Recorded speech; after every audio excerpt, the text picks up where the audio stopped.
Hey folks, RicoRock 2001 here. I thought I'd make this video. Now, I've basically taken apart the retro bit and the Tomy version of the Dogbone controller, and I wouldn't be surprised if someone wrote in the comments saying, "Can you take apart the official version of the Dogbone controller?" Well, sure, of course. I'd be happy to do that. And I thought about doing that. So, basically, that's what this video is about. Now, it doesn't matter whether it's the American one with the 6-foot long cable or the Japanese AV Famicom with the controller with the 3-foot cable. This is the North American one because it says Nintendo NES controller, NES-039, made in 1993, made in Japan. Some of them say made in China. I'll have to look at my other one, and then I'll probably go ahead and mention in the comment and pin the comment and tell you which one. If some of them say made in China. All you need is a Phillips screwdriver. Nintendo only had Phillips screws for all their controllers until the GameCube came out. That used tri-wing screws, which I think Nintendo made a mistake. They should have stuck with the normal Phillips. I'm glad N64 also had Phillips, because what if you wanted to replace a thumbstick? Think about it. What would happen if that had tri-wing screws? Ho ho ho. Boy, everyone would be mad. Anyway, I got the 5 screws out.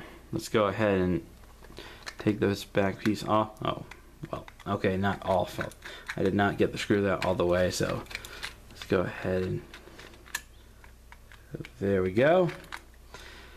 Anyway, there you have it. Let's go ahead and flip this over. Careful not to lose those screws. This is what the back piece looks like on the official Dogbone controller. Some third-party ones look similar to this, but slightly different. Here is the board. It says Mitsumi 1993 Nintendo CO Ltd.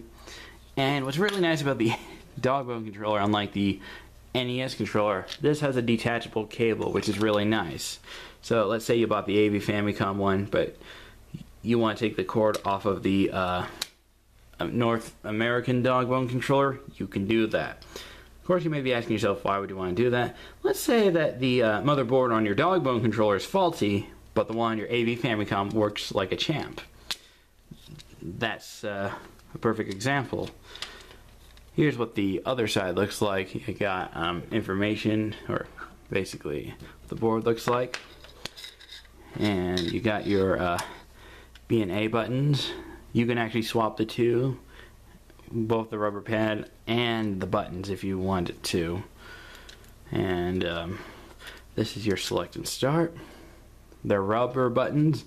The ones made by Tomy and Retrobit are plastic, but they are satisfying. And this is your directional pad. Rubber membranes, and this is your directional pad. You could try to fit this in the Retrobit and Tomy ones, but you actually have to modify the plastic to get it to fit. So if you want, let's say if you had, I don't know if you can fit a third-party mother PCB into a official Nintendo Dogbone controller. You could try, but I'm pretty sure it won't fit. Actually, I think I did try doing that, and it didn't fit. So you'd actually have to modify the case. But anyway, let's get this back together. Make sure the cable is wrapped around. Some third-party controllers won't have this wrap around. It would just be, well, around the pegs. So I recommend putting it around there so it doesn't accidentally break a wire. Even though this one is actually connected with a connector, while the third-party ones are actually soldered to the board, just like the original rectangular controller. I don't have a rectangular controller, so I can't really disassemble one. So if you want to see a disassembling of a regular rectangle controller, well, you're going to have to watch someone else's video. So sorry to break it to you. So there, let's go ahead and put these screws back in the holes, and that was my phone that went off, if anyone's wondering. So let's go ahead and put the screws back in. There I go. Next here. Come on.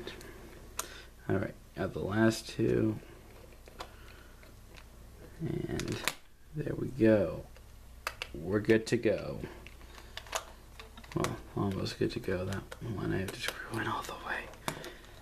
There we go. Sometimes it helps when you're doing it like that. And there you have it, a reassembled Dogbone controller. That's basically what's inside an NES Dogbone controller, both the American and Japanese one. The only difference is the cable length and what the information on the back says. I got nothing else to say. This is Regrox, the one signing off. Have a nice day.